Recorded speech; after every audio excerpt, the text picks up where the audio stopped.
Well, each month we take the time to talk about something that isn't always easy to discuss, and that is addiction. And you don't have to suffer any longer, nor do you have to watch someone you love continue down that downward spiral. There is wonderful help available. Greg Hanley and Daniel Baldwin with Soba Recovery are back, along with the lovely Miss USA 2006 and recovery advocate Tara Connor. Hi, guys. Hi, Mama. Morning. It's good to see It's y'all. good to see you, too. I love when you're here. And I love talking trending topics with you because, you know, you guys, you offer some really good insight. And a few days ago, Tom Petty's autopsy report came out. Yeah. And they said the cause of death was accidental overdose. He had been taking several pain medications, including fentanyl and oxycodone, to treat a fractured hip and some other issues that he had been dealing with for years and years and years. Were you surprised at all to hear this? I know that Daniel, you and Greg both have kind of a different take on the Tom Petty situation. Jane, you ignorant slut. Go ahead. Don't you remember that? Don't you remember that from Saturday Night Live? No. Oh, I guess we didn't get the reference, huh? Oh, boy. Go ahead, Tom. So I thought he had a bad hip. Yeah. And, you know, you can get, if you have a broken hip, you can get any painkiller you want. Right. You know, when it shows fentanyl in there, 3 different types, then usually that's somebody giving you something else. So, Extra. But the minute when it happened, it's kind of like a lot of these unexpected things. If it doesn't say it's a heart attack the day of, Right. then it's usually an overdose. Yeah. Well, I tweeted out the day it happened was October, I think, 2nd. I know it was right before my birthday. And I said a term that's used in the 12-step program, more will be revealed, is what I tweeted. R.I.P. Tom Petty, more will be revealed. I knew right away. And I'll tell you why, because they did exactly what Greg said. If it was a massive stroke or a massive heart attack, there would have been hemorrhage or something. They would have led you to believe that within a day or two, and they didn't. But when you look at, you know, I've listened to people tell us, you know, well, you know, he had an actual broken hip and the pain level of that. You know what? There's a certain amount of time if he was, you know, with 5 tour dates left and he's just going to get through it to go. But he did 53 tour dates. He didn't slow down. Well, but that tells me, my guess is someone liked the effect of 3 different fentanyls and oxycodone. So, because he certainly had the access to go get surgery and get done whatever he wanted. He's Tom Petty. Well, I also think that anytime that we have a celebrity that overdoses of any kind, whether it's Prince or Tom Petty or what have you, a lot of times we want to say it's accidental. We want to say that, like, oh no, like they had a broken hip and they took too much or they were overprescribed, and they want to blame it on someone, because even in death, there's a stigma to this disease. Well, it was massive. They called it a massive overdose. Right. So let's look at that for a second. This is why my argument is there was an effect that was desired here. This was not, he broke his hip on Monday, and by Friday he was taking a lot of medication to get through. This had been going on for months. So by the time he got to this level where he was just banging down that many pills, granted, he might have really been in pain, but by that, he had been doing it for a long time. Greg will tell you, because I'll never forget, he said something, someone said to Greg, Daniel doesn't look that great. Is he okay right now?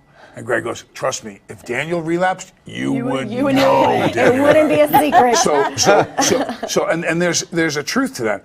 With this guy, there had to have been months of behavior that changed and turned.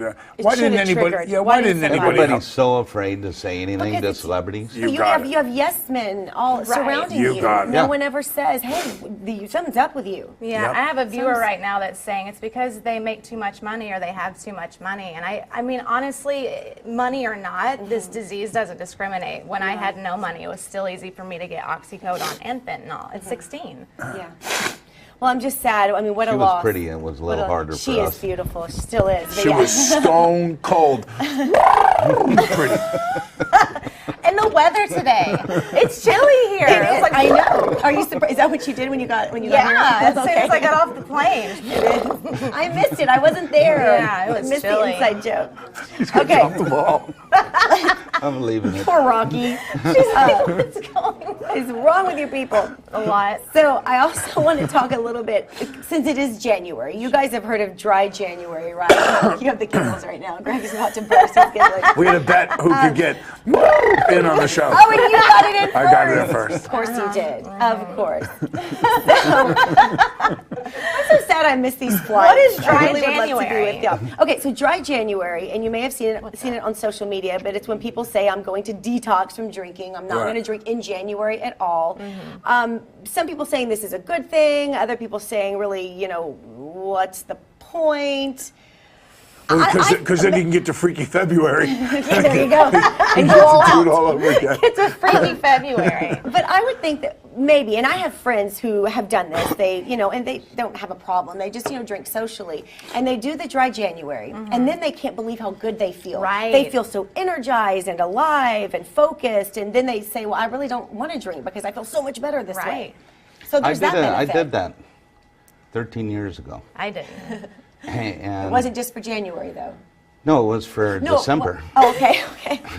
And no, and like you said, I felt good, so I thought I'd do it Yeah. one more month. Yeah. And then I felt good, so I decided, you know what, I'm going to try this for 6 months. Yeah. And 13 years later, I'm Yeah. still working up to whatever Feeling it's gonna better be. with that Yeah. no alcohol thing. Yeah. It works. So I think it's a good thing, right? yeah. Yeah, if you sure. think you feel good after dry January, try dry February. I will say true. this though, if you're feeling messed up on the inside or if your emotions start getting out of whack, that's something to look into.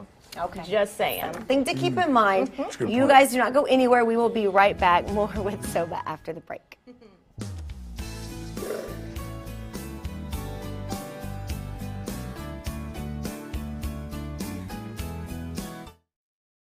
Hi, I'm Daniel Baldwin, and this is Soba, Texas, where I got sober. When you come to Soba, you're not going to a hospital. You're going to a beautiful ranch.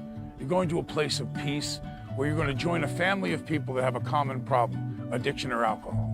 Your treatment plan is made by the clinicians here at Soba, depending upon the circumstances in your life, not like one size fits all. It starts with a phone call. Someone will answer the phone and talk you through exactly what your needs are. Call now.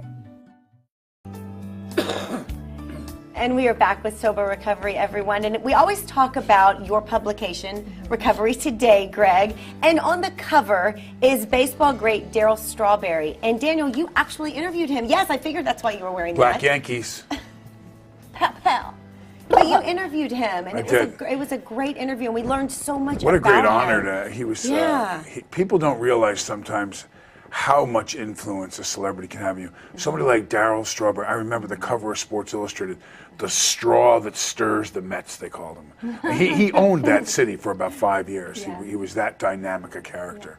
He talks about also just his life growing up and the trauma that he would experience as a young boy. And I believe we have a clip from your interview, and I want to show that to our Great. viewers. So I was already young. I was already smoking marijuana because we call it the marijuana maintenance.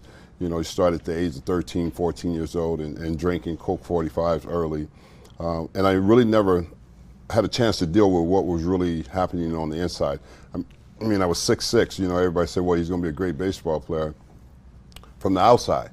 But the insides were broken, and if you never get to that place of healing the inside of who you are, eventually in your life somewhere, the destructive behavior will come and it will play out. And mine was no different than any other addict that has that particular problem. Later on in our life, well, you start at a younger age, but later on in your life, the real behaviors come and you get lost. You get completely lost. And I think a lot of times people think and look back and say, well, how could you get lost when you've been so successful? You know, you guys always talk about the fact that when there's an addiction, there's such a deeper rooted cause.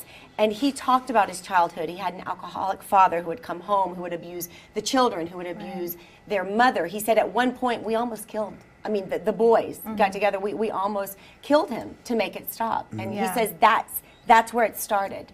That was his escape. What Yeah. a The gentleman marijuana he and was, the drinking. too, when we met him. He drove an hour and a half through traffic to get over to Drove do himself. the interview, and then it was going to be 2 hours to get back. And he was just a gentleman and gracious and glad to get back. I've got a lot of respect for him, you know, outside of the baseball. And I think that he is a great guy, by the way. Yeah. Yeah, I've heard him speak before. But what was I going to say? With the trauma that he's talking about, Yeah. I do think that behind every alcoholic, there's an underlying issue.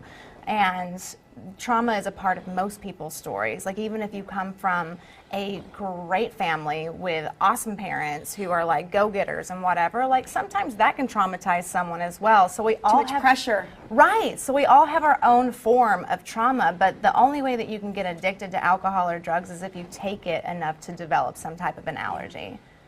And trauma doesn't have to be a massive Right. incident.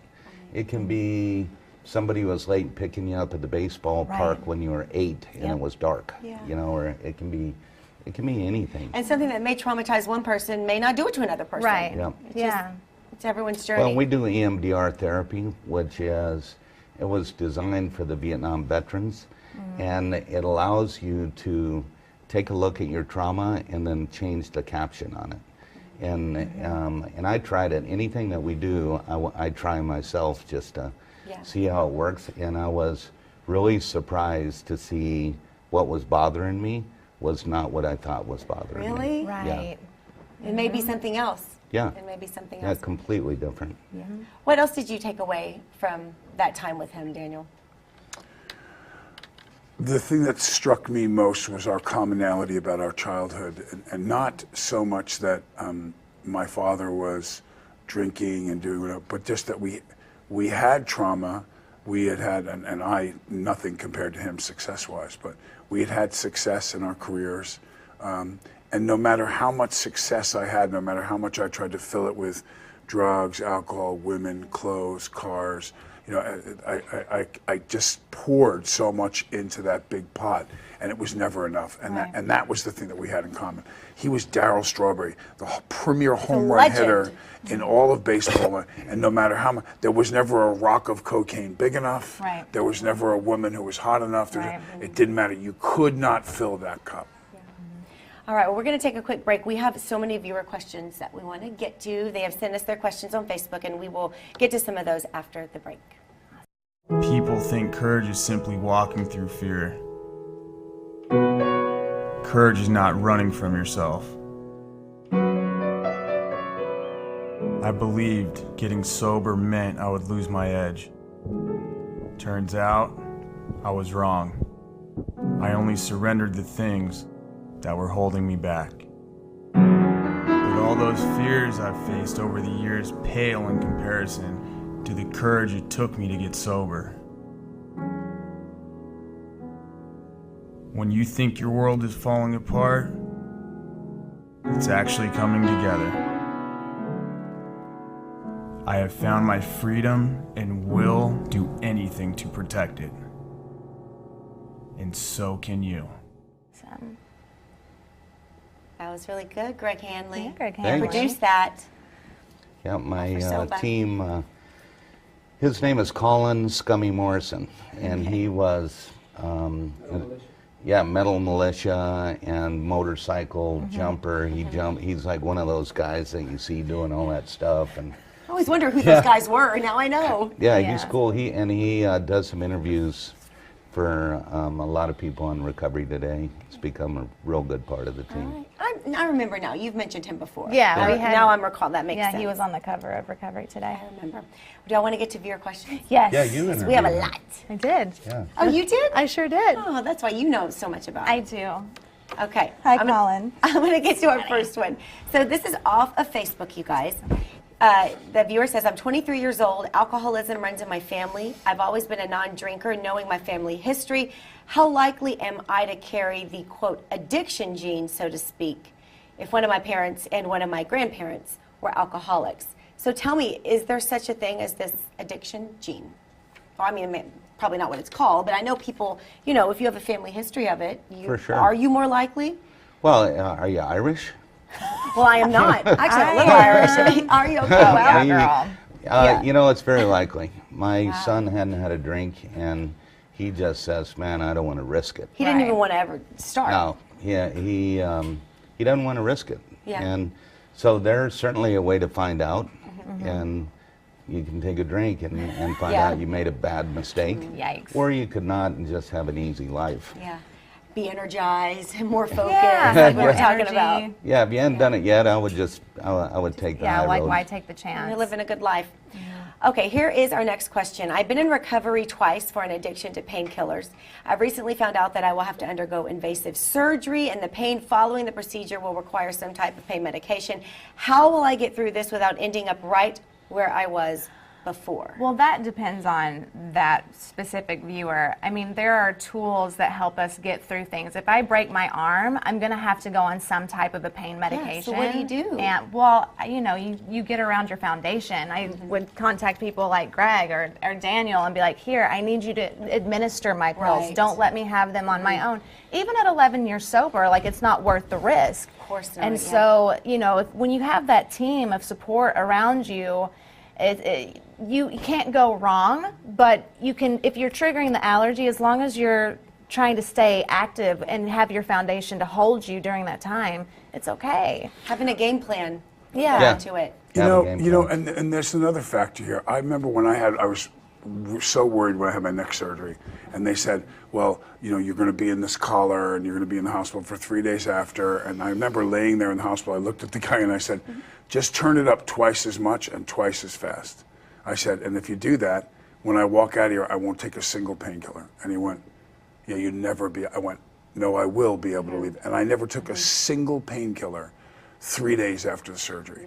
And you know just what? refused. You absolutely can tolerate certain levels of pain. Right. We live in such a coddled society that any kind of pain is there to tell you something. Right. So if you move too abruptly when you've had a neck surgery 4 or 5 days later, and you start to feel pain, stop moving that way. That's your body telling you you're Like doing it hurts too when much. I do this. Danger. We'll start doing Right, that. right. If it hurts when you breathe, then you might want to take a look at it. But there's Toradol and all kinds of other non-narcotic medications.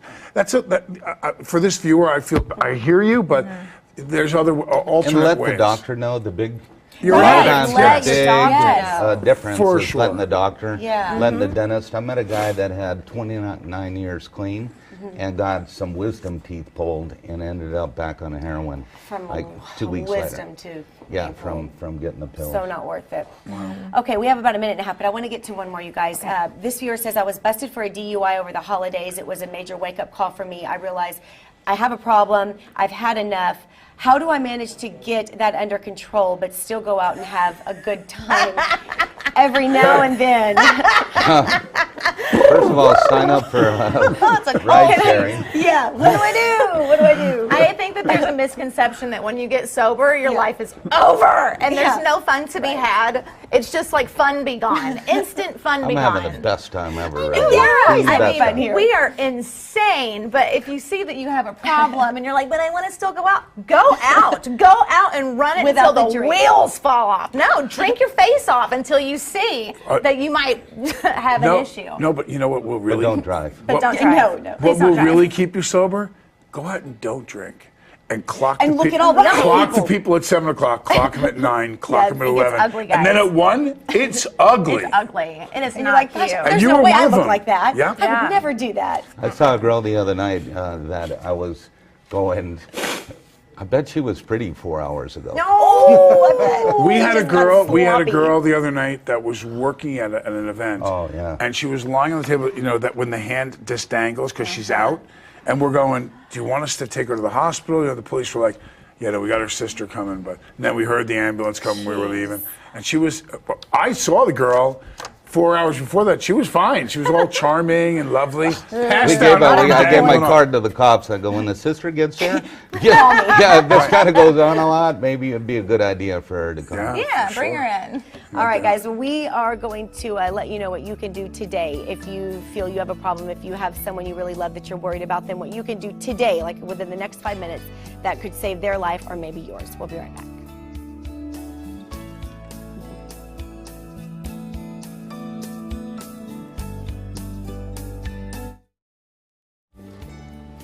And we are back with Sober Recovery, and we're going to do something a little different this time, Alex, right? So if someone needs to get help or if they have a loved one they want to get help for, they can text you now. So they don't have to necessarily make a phone call. Yeah, it's not a marketing gimmick or anything. I personally like to text. It's hard sometimes. You have so many activities going on that it's hard to hold the phone up to your head. Right. You know, you need Bluetooth. Yes, You know, yes. life has so many things going on. So, yeah, we're trying something different because we've learned that people save our phone number. I always say it starts with a phone call, but they save our number and then they reach out 2 months later. So there's a number on the screen. We're going to try a text us. Right. Jane and other people are sitting by, so you can just send a text, help, send me more info, I'd like to know what to do. And there's the number right there on the screen. Yeah, give us Or a direct text. message Daniel Baldwin. Or Directly. direct message They will Tara respond. Sarah Connor. Connor. We will respond. It's the greatest email of all for sobriety. Yeah. BaldwinHelp@iCloud.com. Is that what you have? BaldwinHelp@iCloud.com. And I love that you guys Because I'll help you. respond to everybody. That's awesome. That's what you're here for. And I like the texting idea because I think people they don't feel as comfortable maybe making the phone call. They feel At a little all. more We were there's at privacy. we were to at the center texting. last night, and somebody who was sitting there, who has been in, said, "That was me, Greg. That sent you a very, very long email." And Greg goes, "Yeah, I got it." And Yeah, you know, it was Well, we direct live in a message. generation where we're all behind our phones anyway, Yeah. and people are terrified just to speak on the phone. Like What is dating, that? the worst. It's like, hello, text me. You can just text something short like "Hi," Hi. and Yeah. somebody will respond. Help. Okay. Just get a Period. conversation going. And Soba, Texas is open. we are It's open. open. Yeah. Okay. People And can then- come by and do a Malibu, tour. if you want to get over to the beach. Have that beautiful view. There's that too. So again, text right now, guys. The number is there on your screen. You can also always call 866-948-9014 or go to sobatexas.com. But the thing to do today is make the call or send the text. Yep. All right, guys. Thanks for being here. Yeah, It's thanks always for good having to see us. ya. Good to see ya. And y'all have a great day. It's not cold. You're ready for the greatest- It was cold the today. greatest couple. That's a monkey.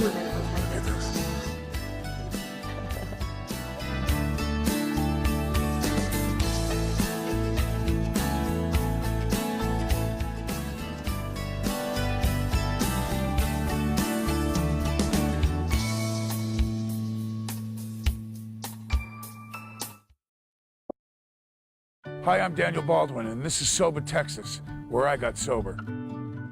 When you come to Soba, you're not going to a hospital. You're going to a beautiful ranch. You're going to a place of peace where you're going to join a family of people that have a common problem, addiction or alcohol. Your treatment plan is made by the clinicians here at Soba, depending upon the circumstances in your life, not like one size fits all. It starts with a phone call.